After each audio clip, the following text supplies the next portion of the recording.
গায়েবী সাহায্য পেতে মাত্র 2 রাত একটি আমল করুন।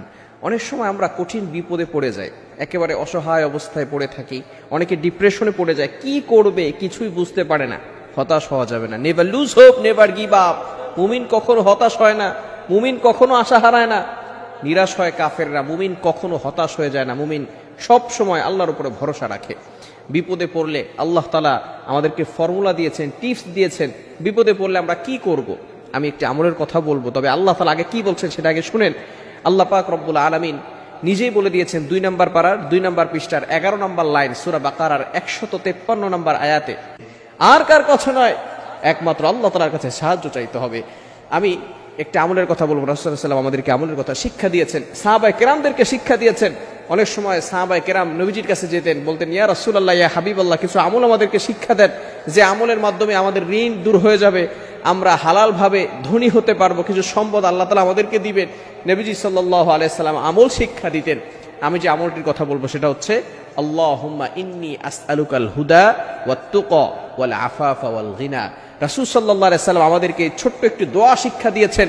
যদি এভাবে আপনি দোয়া করতে পারেন, আল্লাহ পাক রব্বুল আলামিন আপনাকে সকল বিপদ আপদ থেকে গায়েবী ভাবে সাহায্য করবেন।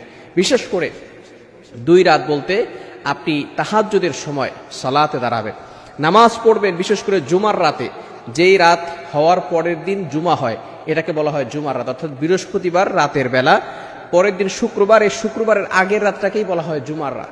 এই রাতে আপনি 2 রাকাত নামাজ পড়বেন, কারণ এই রাতে খুবই গুরুত্বপূর্ণ একটি রাত, জুমার রাত। এই রাতে আল্লাহ তাআলা অসংখ্য অগণিত মানুষের গুনাহ খাতাগুলো ক্ষমা করে দিয়ে থাকেন। আর তাহাজ্জুদের সময় আল্লাহ তাআলা প্রথম আসমানে আসেন। Can you imagine that? আপনি কল্পনা করতে পারছেন? আল্লাহ তাআলা প্রথম আসমানে এসে বান্দাদেরকে ডাকতে থাকেন আর বলতে থাকেন, বান্দা কার কি লাগবে আমি আল্লাহর কাছে চাও, আমি আল্লাহ তাআলা তোমাদেরকে সব ব্যবস্থা করে দিব। আল্লাহ তাআলা নিজে বলতে থাকেন।